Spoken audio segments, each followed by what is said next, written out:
at noon, both who are known supporters of bail reform policies and the defund the police movement.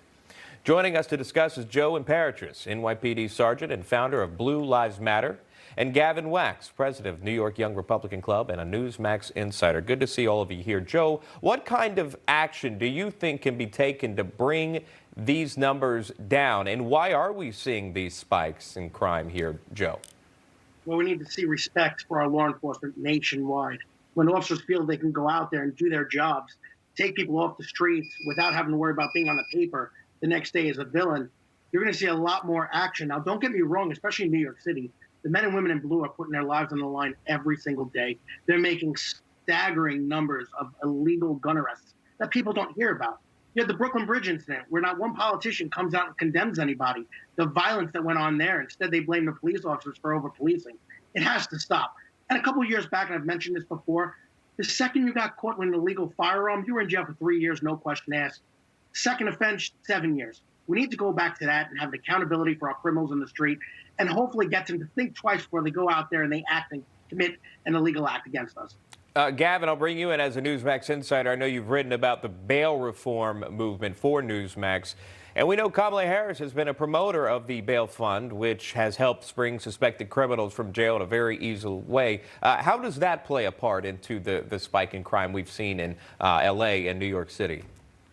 Well, when you remove bail from the equation, there's no consequences for your actions. As Joe just said, you could, have a gun charge and you could be back out on the street within a few hours with a desk appearance ticket.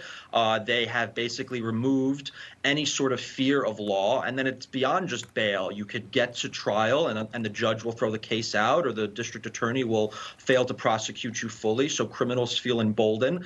This doesn't come down to the officers in question. They're doing their jobs. They're acting like professionals and they're policing the streets to the best of their ability, but they have no political support, and most of the political elites in this country seem to favor criminality and lawlessness over law enforcement. It's a sad state of affairs.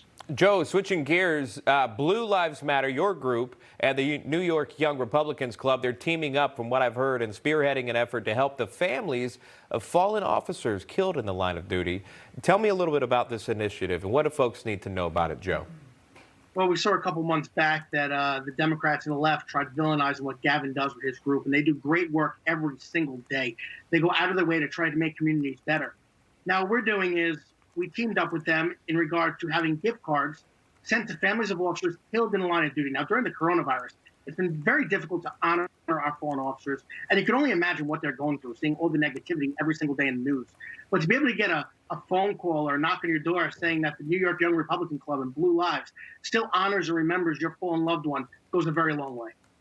Gavin, your final thoughts really quickly on this, teaming up with this effort.